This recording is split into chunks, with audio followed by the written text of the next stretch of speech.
Your patient's blood pressure is crashing. You have pushed fluids, but the pressure continues to drop, and you are now facing refractory shock. They need an immediate vasopressor. In a high-stakes scenario like this, your body dumps its own adrenaline. Your heart rate spikes, tunnel vision sets in, and working memory degrades. Trying to recall complex medication math from scratch under this level of stress introduces a massive risk for fatal dosing errors. This is why high-reliability fields like aviation removed raw memory from their emergency protocols decades ago. When an engine fails, pilots don't brainstorm. They pull a physical checklist. In medicine, we use the exact same tool, the cognitive aid. This shift moves the burden of accuracy from a stressed human brain to a validated physical page. In these moments, the safety of the patient rests on the reliability of the system you deploy rather than the limits of a perfect memory. This is a standard cognitive aid for refractory anaphylaxis. Before you touch any vials or tubing, stop, take a breath, and physically open your protocol reference. Scan directly to the vasopressor pathway, in this case, the blue box for a peripheral low-dose AV adrenaline infusion. Gather the exact supplies listed on the page. You need one 1 mg ampule of epinephrine, a 100 ml bag of normal saline, an infusion pump, and dedicated IV tubing.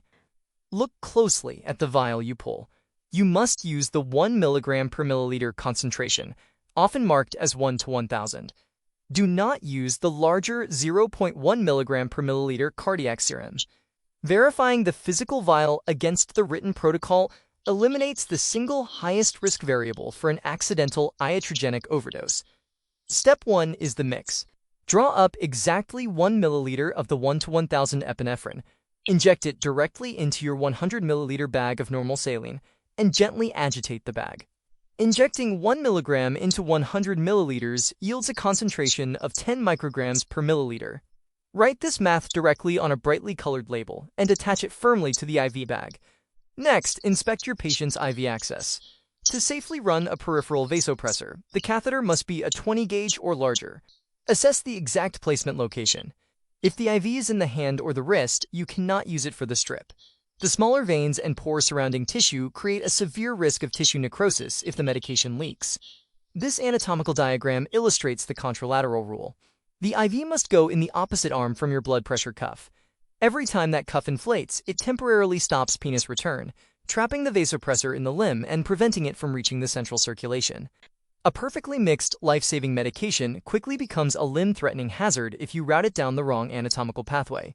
Spike the bag, prime your tubing to clear air, load the line into your pump, and securely lock the connection to the patient's IV hub. This infusion requires a dedicated line. You must never piggyback epinephrine onto an existing line carrying other fluids or medications. Flushing a shared line will force an uncontrolled bolus of epinephrine directly into the patient's heart. Set your pump's starting rate between 30 and 100 milliliters per hour. With our mix, this safely delivers a starting dose of 5 to 15 micrograms per minute. Hit start and immediately cycle your blood pressure cuff to read every minute. Ensure continuous ECG monitoring is visible to watch closely for arrhythmias.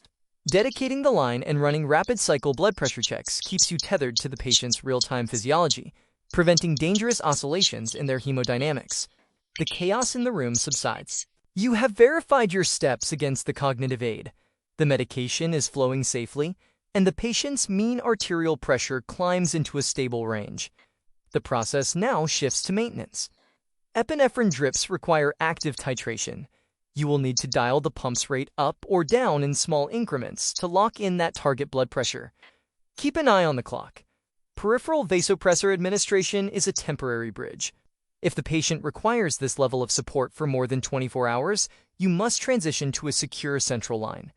In a crisis, the difference between a successful resuscitation and a fatal error often comes down to one missed step. Deploying a cognitive aid ensures that every critical action is performed exactly when the patient needs it most.